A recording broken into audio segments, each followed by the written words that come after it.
ಮಾಡೋ ಉದ್ದೇಶ ಏನಪ್ಪ ಅಂದ್ರೆ ನಮ್ಮ ಸಮಾಜದಲ್ಲಿ ನಮ್ಮ ಜನರಿಗೆ ಆರ್ಥಿಕವಾಗಿ ಜನರಿಗೆ ಯಾವುದೇ ಥರದ ಅನ್ಯಾಯ ಆಗಲಿ ಅಥವಾ ಯಾವುದೇ ಥರದ ಆದಲ್ಲಿ ಅವರ ಪರವಾಗಿ ನಿಂತು ನ್ಯಾಯವಾಗಿ ಹೋರಾಡಬೇಕು ಅನ್ನುವಂಥ ಉದ್ದೇಶದಿಂದ ನಾವು ಈ ಮಾಸವನ್ನು ಕೊಟ್ಟಿದ್ದೀವಿ.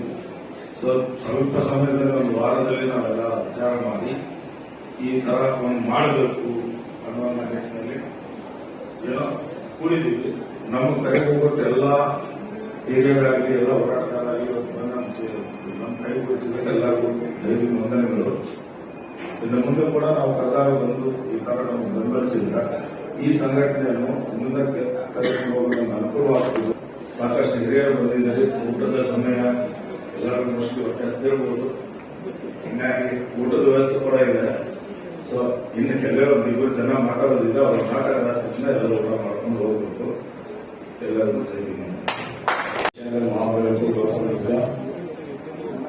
ಚಕ್ರವರ್ತಿ ಸಾಮ್ರಾಟ್ Ashok and the champion of human rights, Mahapurushotva, Bharata Ratna, the chief architect of Indian country, Dr. Baba Saheb Ambedkar.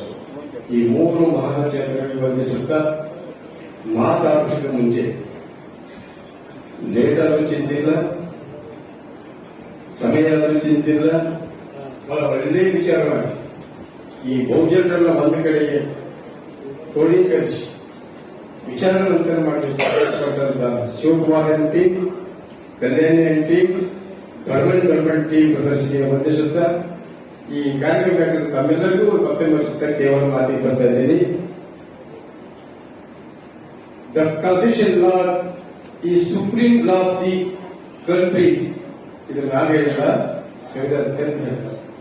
ಸಂವಿಧಾನಿಕ ಕಾನೂನು ಈ ದೇಶದ ಅತ್ಯಂತ ಮಹಾನ್ ಕಾನೂನು. Because the constitution right is mother of all loss.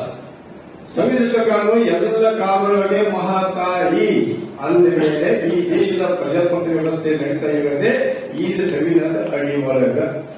ಅದೇ ಸಂವಿಧಾನದ ಪ್ರಜಾಪ್ರಭುತ್ವ ವ್ಯವಸ್ಥೆಗೆ ಅವಕಾಶ ಮಾಡಿಕೊಟ್ಟಿದ್ದಕ್ಕೆ ಈ ದೇಶ ಇರತಕ್ಕಂಥ SC, ST, OBC ಮತ್ತು ಅಲ್ಪಸಂಖ್ಯಾತರು ಇವರಿಗೆ ಬಹುಜನರು ಬಹುಸಂಖ್ಯಾತರ ಅವರಿಗೆಲ್ಲ ವ್ಯವಸ್ಥೆಯನ್ನು ಹಾಕಿಕೊಟ್ಟಂತಹ ಪುಣ್ಯಾತ್ಮ ಮಹಾತ್ಮ ಶ್ರೇಷ್ಠ ತತ್ವಜ್ಞಾನಿ ಮತ್ತು ಸಾಮಾಜಿಕ ನ್ಯಾಯದ ಹರಿಕಾರ the great intellect in the world doctor Baba Saheb Ambedkar ಕೊಟ್ಟಿದ್ದೆ. ಇವತ್ತು 40 ಕೋಟಿ ಜನ ಇವತ್ತು ಎಲ್ಲ ಅವಕಾಶಗಳನ್ನ ಬಹಳ ಚೆನ್ನಾಗಿ ಅನುಭವಿಸಿದ್ದಾರೆ.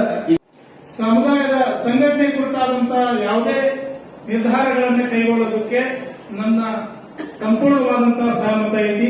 ಈ ನಿಟ್ಟಿನಲ್ಲಿ ತಾವೆಲ್ಲರೂ ಸೇರಿ ಈ ಒಂದು ಧಾರವಾಡ ಜಿಲ್ಲೆಯಲ್ಲಿ ಸಮುದಾಯದ ಬಗ್ಗೆ ಯಾವುದೇ ಅವಹೇಳನಕಾರಿ ಆಗಿರಬಹುದು ಅಥವಾ ಇತರೆ ಘಟನೆಗಳು ಸಂಭವಿಸಿರಬಹುದು ಅಥವಾ ಅತ್ಯಾಚಾರಗಳಿರಬಹುದು ನಡೀಬಹುದು. ಮೂಲ ಉದ್ದೇಶ ಏನಪ್ಪ ಅಂದ್ರೆ ಈಗ ಸಾಕಷ್ಟು ಎಲ್ಲ ನಮ್ಮ ವಿಚಾರಗಳು ಮತ್ತು ವಿಚಾರಧಾರೆಗಳು ಮತ್ತು ಎಲ್ಲ ನಾಯಕರು ಮುಖಂಡರುಗಳು ಸಾಕಷ್ಟು ವಿಚಾರ ಇದ್ದಾರೆ. ಸಮಯ ಅಭಾವದಿಂದ ನಾನು 2 ಮಾತಲ್ಲಿ ಮುಗಿಸಕ್ಕೆ ಇಷ್ಟಪಡ್ತೀನಿ. ಈಗ ಇವತ್ತು ನಾವೆಲ್ಲ ಇಷ್ಟು ಜನ ಸೇರ್ಬೇಕಾದ್ರೆ ಅದಕ್ಕ ಮೂಲ ಇವತ್ತು ನಿಲ್ಲದ ಒಂದು ಪ್ರಯತ್ನ ಅಲ್ಲ. ಇದು ಸುಮಾರು ದಿನಗಳಿಂದ ಬರುತ್ತೆ. ಅದಕ್ಕೋಸ್ಕರ ಸಮುದಾಯವನ್ನು ಒಂದುಗೂಡಿಸಬೇಕನ್ನೋದು ಒಂದು ಆಲೋಚನೆ ಸುಮಾರು ದಿವಸಗಳಿಂದ ಚರ್ಚೆ ಮಾಡಿ ಇದಕ್ಕೊಂದು ರೂಪರೇಷೆ ಕೊಟ್ಟು ಇವತ್ತು ಒಂದು ಪರಿಶಿಷ್ಟ ಜಾತಿ, ಪರಿಶಿಷ್ಟ ಪಂಗಡ ಮತ್ತು ಹಿಂದುಳಿದ ವರ್ಗಗಳ ಒಂದು ವೇದಿಕೆ ಮುಖಾಂತರ ಇವತ್ತು ಎಲ್ಲರೂ ಸೇರಿಸೋದಕ್ಕೆ ನಾನು ಅದು ಕಾರಣೀಭೂತರಾದ್ರಿಂದ ಎಲ್ಲರಿಗೂ ಈ ನಮ್ಮ ಸಮುದಾಯ ಮತ್ತು ನಮ್ಮ ಸಮಾಜದ ವತಿಯಿಂದ ಅವರಿಗೆ ನಿಮ್ಮ ಅಭಿನಂದನೆಗಳ ಕೊಡೋಕ್ಕೋಸ್ಕರವಾಗಿ ಏನೋ ಅವರು ಪ್ರಯತ್ನ ಮಾಡ್ತಾ ಇದ್ದಾರೆ. ಆ ಒಂದು ಕಾರ್ಯಕ್ಕೆ ಅದು ಯಶಸ್ಸಾಗಬೇಕು ಅಂತ ನಿಟ್ಟಿನಲ್ಲಿ ಅದಕ್ಕೋಸ್ಕರವಾಗಿ ತನುಮಾನದಿಂದ ಎಲ್ಲ ರೀತಿಯಲ್ಲೂ ಕೂಡ ಅವ್ರ ಜೊತೆ ನಿಂತ್ಕೊಂಡು ಇದನ್ನ ಮುಂದುವರಿಸುವಂತ ನಿಟ್ಟಿನಲ್ಲಿ ನಾವು ಮಾಡೋಣ ಅಂತ ಹೇಳ್ತಾ, ಈಗಾಗಲೇ 1-2-3 ಸಾರಿನಿಂದ ನಮ್ಮ ಹಿರಿಯರು ಹೇಳ್ತಾ ನನ್ನ ಬಗ್ಗೆ ಹೇಳಿದ್ರು.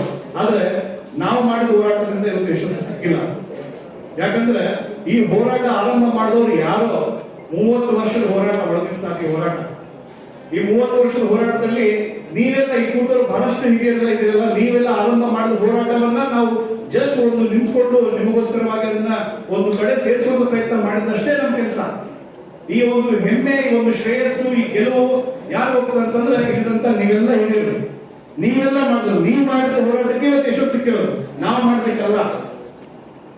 ಇವತ್ತು ದಿವಸ ಎಷ್ಟೋ ಜನ ತಮ್ಮ ಜೀವನನ ದಾರಿ ಎತ್ತು, ತಮ್ಮ ಜೀವನನ ಮುಡುಪಾಗಿಟ್ಟು ಹುತಾತ್ಮರಾಗಬಹುದು. ಸಂಸಾರ ಜನ ಸೇರಿದ್ದಾರೆ, ಚರ್ಚೆಗಳು ನಡೆದಿದ್ದಾವೆ.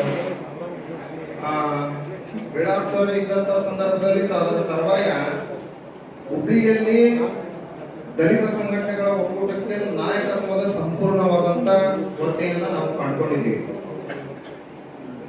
ಪ್ರಮುಖವಾಗಿ ಈ ಒಂದು ಮಹಾಸಭಾದಲ್ಲಿ ಒಂದು ಪ್ರಥಮ ಬಾರಿಗೆ ಒಂದು ವಿಷಯವನ್ನ ಪ್ರಸ್ತಾವನೆ ಮಾಡಿದ್ರು.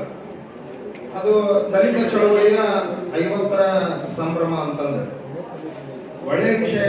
ಅದು ರಾಜ್ಯಾದ್ಯಂತ ಈಗ ಕಾರ್ಯಕ್ರಮಗಳು ನಡೀತಾ ಇದ್ದಾವೆ. ಅದರಲ್ಲಿ ನಮ್ಮ ವಾಣಿಜ್ಯ ನಗರಿಯಲ್ಲಿ ಈ ವಿಷಯನ ಯಾರೂ ಕೂಡ ಪ್ರಸ್ತಾವನೆ ಮಾಡಿದ್ದಿಲ್ಲ. ಅದು ನಮಗೂ ಕೂಡ ಆಲೋಚನೆ ಇರ್ತದೆ. ಈ ದಲಿತ ಚಳವಳಿಯ ಬಗ್ಗೆ